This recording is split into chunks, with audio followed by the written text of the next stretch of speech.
Hello, and welcome back to another episode of Wealth, Purpose, Peace. I'm Jonathan Hall, I'm Brian Graham. and we are financial advisors with Warburton Capital. And our goal with this podcast is to answer questions that we get asked by our clients all the time, but not to stop there, to try to take it one step deeper.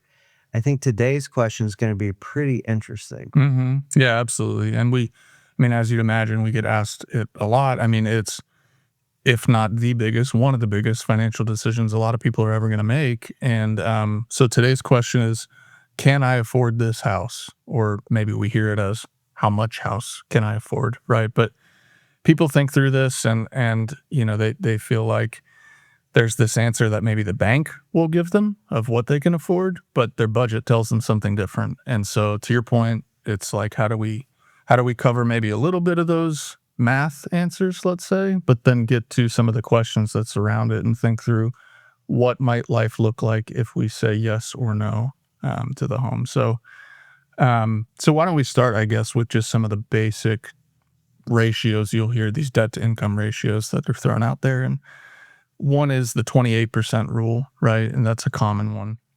And that one would say that housing should represent no more than 28% of your gross monthly income.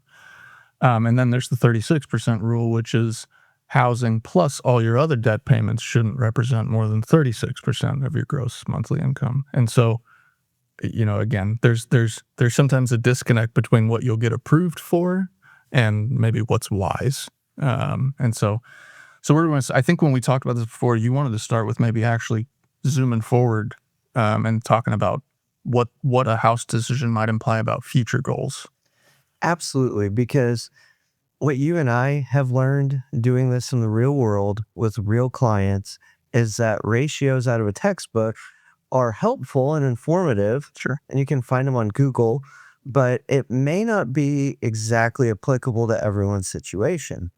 And one of the layers that we look at it through, or one of the things we look at as financial advisors, is how will this decision today impact any future decisions that I may want to make? How might it impact my future retirement decisions or future flexibility? So I think that's a great place to start, because we've covered this concept before in other episodes of opportunity costs. Opportunity cost being, what's the actual cost of something? If I spend $5 on a really nice cup of coffee and I decide to use it for that, but not for something else, then the true cost of that cup of coffee is the $5 plus whatever else I could have gotten with that money. If we think about it in terms of investing, it's investing it in the market and then getting a rate of return over time.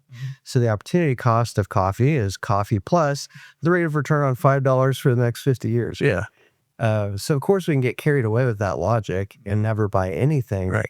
But we have to think through, if we decide to buy a really big first home, or we're later on in our life, later on in our careers, and we decide to level up the house and move into that next echelon of home, or maybe the echelon above that one, the kids are getting a little bigger, you only live once, you start thinking through that.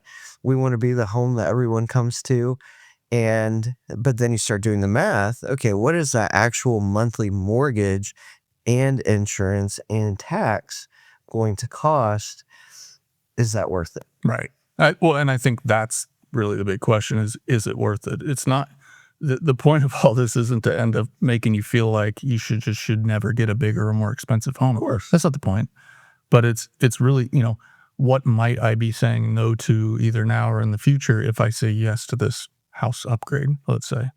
And flexibility is a big one of them. So, flexibility in terms of, your retirement age or these other things you just alluded to, but, also it can affect your present career choices. If you lock yourself into a mortgage that's an extra $1,000 a month or whatever the number, we see people who sometimes, I think, whether they say it out loud, feel like, okay, well, I would leave this job otherwise, or I hate it, or maybe I'd go take a risk and do my own thing, but I kind of feel like I can't. Like I have this huge monthly obligation that now has made me feel sort of locked in, and I gotta just put my head down and keep going, and eventually I'll get to the point where it's paid off. And but that's a long time. I mean, a mortgage is a long-term commitment of your cash flow. Sure. So a 15 or a 30-year commitment. Right.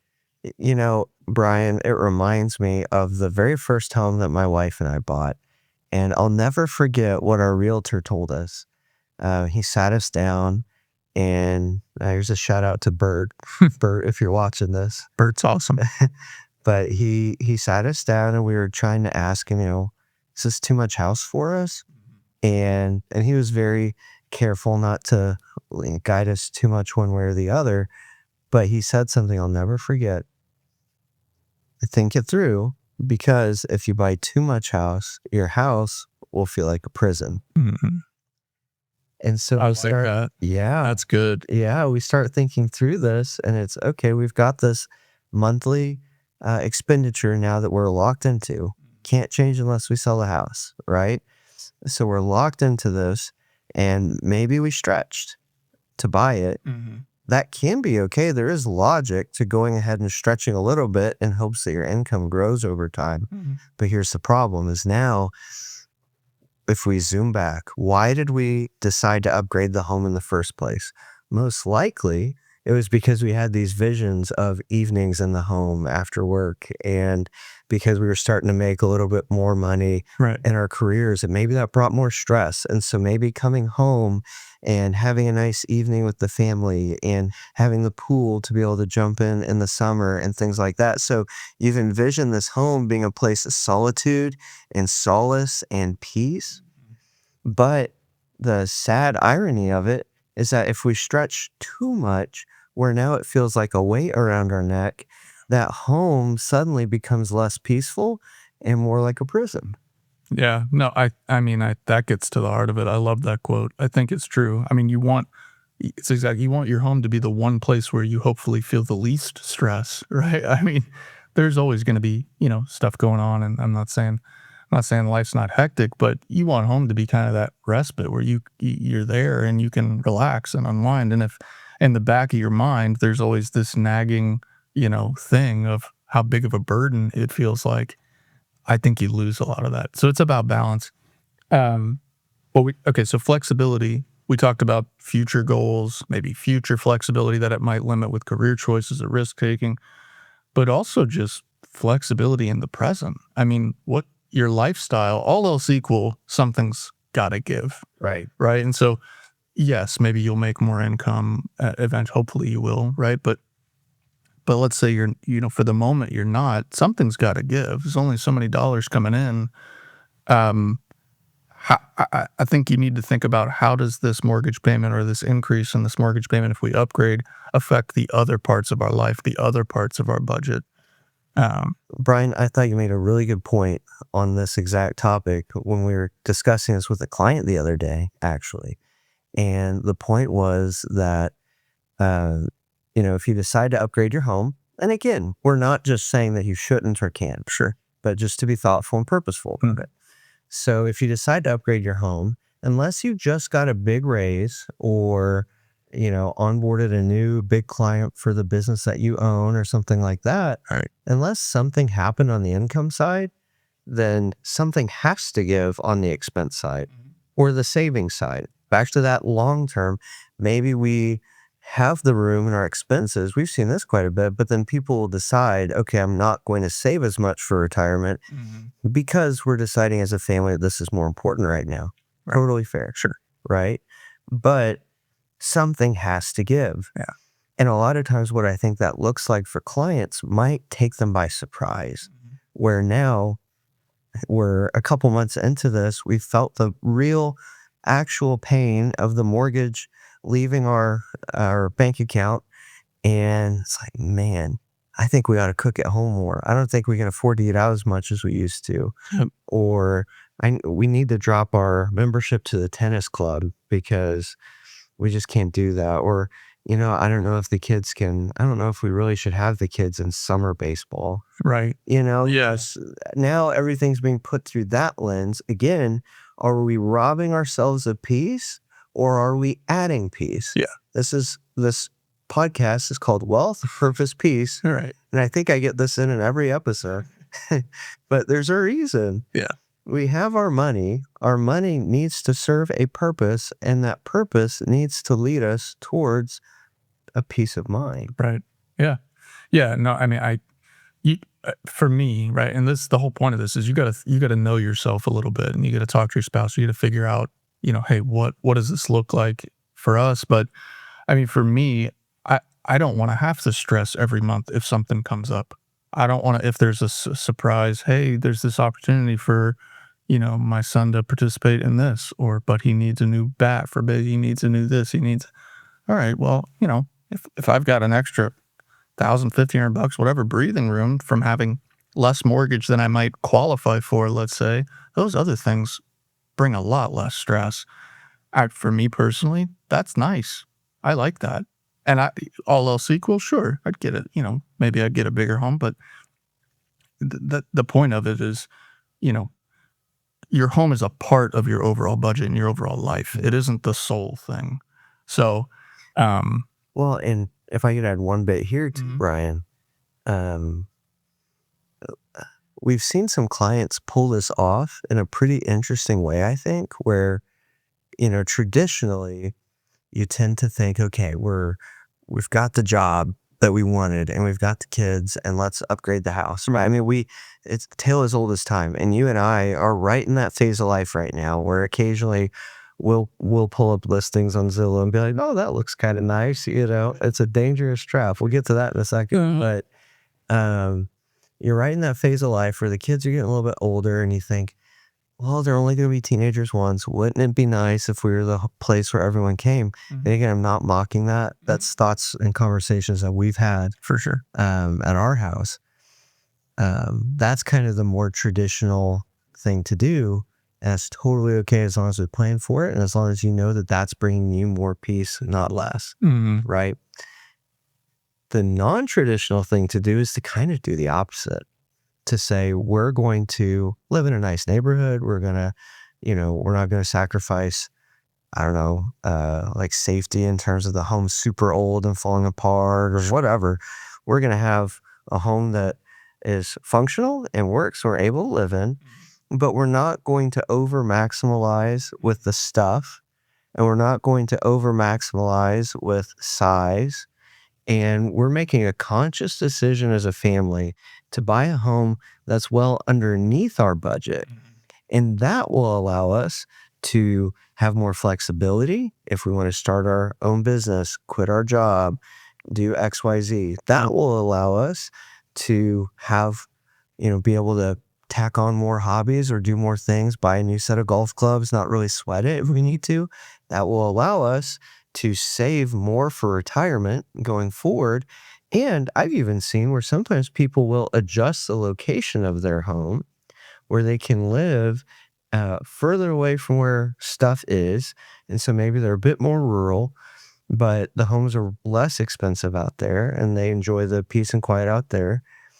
And the savings that comes with living in that more rural area allows them to be able to travel more. So they might end up seeing more of the world than someone who lives smack dab in the middle of the city. Yeah. So I don't know, as financial planners, that sounds wonderful, right? More saving, more flexibility, Right. less cost. It may not work for everybody, but Sure. it's interesting. No, it is. Yeah, you can go both ways. Okay, so all good stuff. Think about what does this bigger mortgage represent? What does it limit maybe in terms of future goals? What does it limit in terms of my present lifestyle that I'm going to have to sacrifice? I think kind of the last thing, a lot of things we see, sometimes it feels like just this thing you're supposed to do. And that kind of leads people into, it's like, well, to your point, we bought the starter home. We did the right things. We've been working for 5, 10 years. The kids are in middle school. Yeah, this is just kind of what you do. This is what happens next. And it's like, well, it says who? I don't, just because everyone else does it doesn't inherently make it a good idea or a good idea for you in specific. Your situation is not the same as everyone else's. And that's where, working with someone who can help you figure out where you're at objectively and how this fits in objectively and help you think through some of these subjective things we're thinking, I think can get you ultimately to a better place. But I would just encourage people to try to avoid some of those emotional drivers that get them into the bigger home. Oh, it's just such a good opportunity. It's in a great area. I know that area is going to blow up, and get prices are going to rise, or this is what we're supposed to do, or there's a status symbol. Don't make the decision for someone else. That's a huge point. Mhm. And frankly, you've already said it, but I'll reiterate. I think that's an area where working with a professional can be very helpful. Yeah. We like to try to dive into what's actually going on here if we're trying to make this decision, right? Acknowledging, hey, client, you're the boss. What do you want to do, boss? We'll help you implement whatever you're trying to do here. But if we start to think, I wonder if this is more of a status thing. Like that's also not evil. It's not horrible to No. do things for status, but you need to know that, Yeah. right? And not just, I love how you said it, not just be making the decision for somebody else, but when you sign your name on the dotted line for the next 30 years, Yeah. and you think through the next 1, 5, 10 years of your life and your family, what do you really want it to look like? There's so much pressure in our world today to have a life that looks like exactly how you think it ought to. We have it on social media. We have it in our just communities. That's probably always existed, but who cares? Yeah. Don't do things for anybody else. Right. Do things for yourself. Yeah. Live according to a plan that makes sense for you, not for what you saw on someone's highlight reel. So I just said don't do anything for anybody else. That's Yeah. gonna get Be entirely be self-serving. selfish. No, I knew what you meant. Okay, so we'll wrap it up. Let's practical takeaways. If someone's in this situation, they're thinking through this. I think for me, the most practical takeaway is to really spend time thinking through your budget. I mean, first of all, have a budget. You should have one whether you're in this situation or not. You need to know where your money's going. But think about your budget. Think about, okay, well, there's this excess. Currently, I do X with this excess.